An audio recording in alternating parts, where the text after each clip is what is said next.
Selamat malam kepada Bapak dosen, saya Mika Aprina, NIM 183406, akan memaparkan hasil ujian akhir semester saya dari mata kuliah Misiologi Pertama tentang misi sebagai Missio Dei.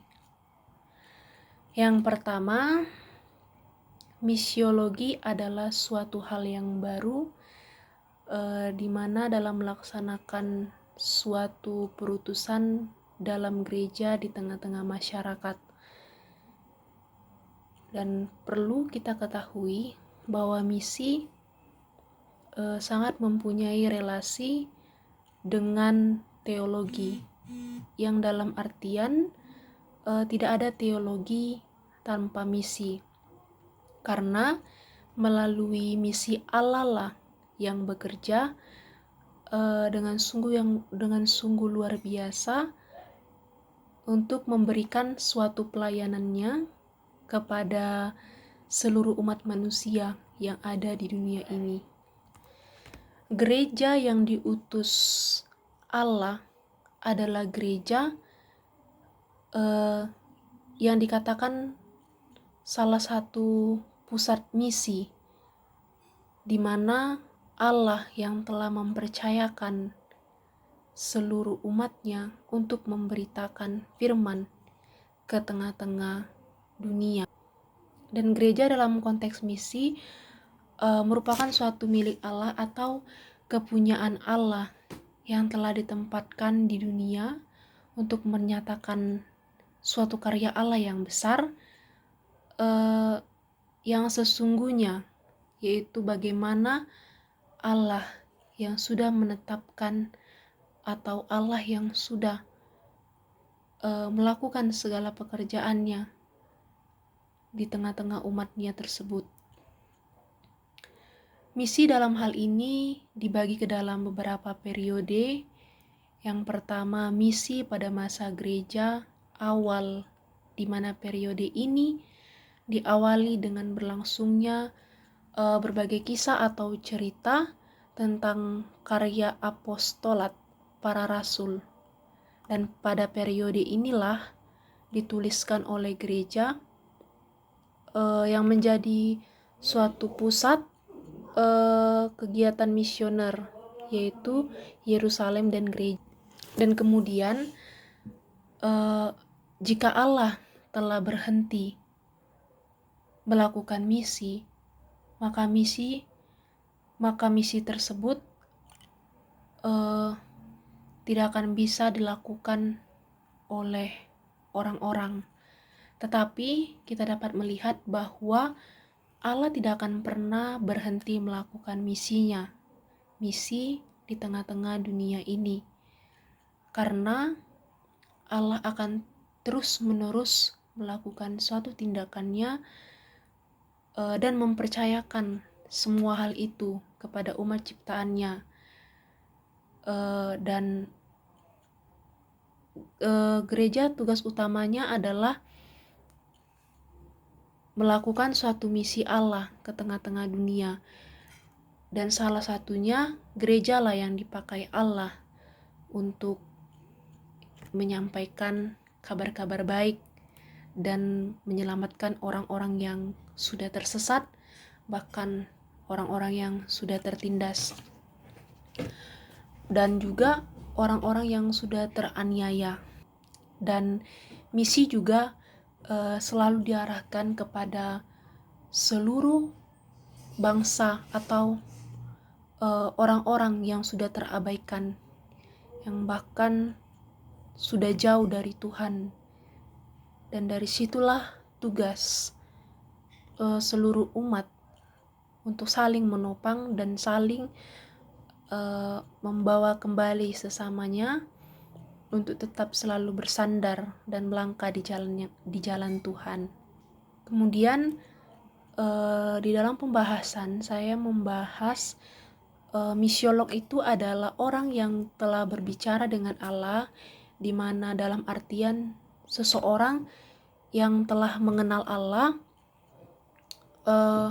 dan misiolog ini adalah orang yang dipakai oleh Allah sebagai orang-orang yang memberitakan Injil dan yang telah dipercayakan oleh Allah, segala tanggung jawab yang telah diberikan Allah kepada mereka, di mana tugas hampir sama dengan gereja, seorang misiolog yang ada di tengah-tengah gereja atau di masyarakat.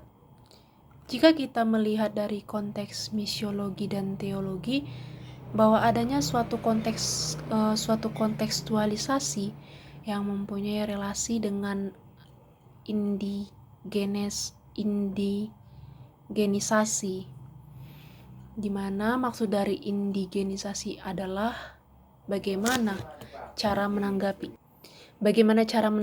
Injil kemudian dimasukkan ke dalam budaya dan suatu budaya tradisional tersebut, seperti sinkritisme yang berasal dari kata sin, yang bersama dan kritis, yaitu suatu pikiran untuk memberikan suatu pandangan yang logis. Kemudian saya akan membahas tentang Missio Dei. Missio Dei adalah suatu misi Allah mengenai seluruh pekerjaan Allah yang telah dilakukan oleh Allah di tengah-tengah dunia, di mana hal ini selalu berhubungan dengan apa-apa saja yang telah Tuhan lakukan kepada umatnya, bahkan apa-apa saja yang telah apa-apa saja yang Tuhan Allah kerjakan sendiri. Maka misi selalu bersinggungan dengan Allah, dan tidak ada misi yang lepas dari Allah. Maka hal itulah yang menjadi sesuatu pemikiran bagi seluruh umat manusia.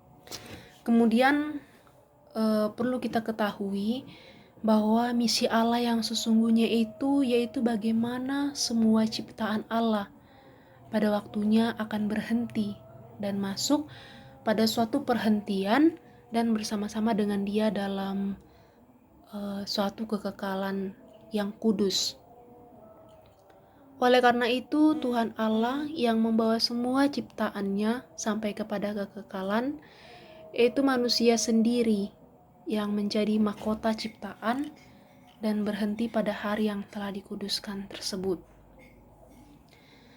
Kemudian dalam hakikat misi itu selalu berkenaan dengan suatu kesaksian orang percaya dan pelayanan yang belum ada di dalam kekristenan. Adapun ruang lingkup misiologi yang berkenaan dengan teologi, misi, sejarah, eklesiologi, budaya, bahkan berhubungan dengan ekonomi, sosial, dan politik. Landasan dari misi adalah di mana Alkitab secara umum dapat menjiwai misi tersebut. Dan adapun landasan teologi dari misi yang sangat penting, yang pertama, Allah yang kita ketahui adalah Allah yang universal, yaitu bukan saja Allah dari orang Kristen, kemudian Allah yang menciptakan segala sesuatunya dengan baik dan sangat baik. Kemudian Allah dalam kasih dan anugerah yang mengkehendaki agar manusia dapat melakukan pertobatan dan tetap melangkah di jalan Tuhan yang kudus. Jadi dapat kita simpulkan bahwa Missio itu selalu dilekatkan dengan Missio Dei, di mana Missio Dei lah yang menjadi dasar dari semua perjalanan misi di tengah-tengah dunia, dan Missio Dei adalah misi Allah mengenai keseluruhan pekerjaan Allah dan seluruh karya Allah yang dilakukannya di tengah-tengah umatnya, di tengah-tengah dunia, di mana yang selalu berhubungan dengan apa yang Allah kerjakan secara sendirinya.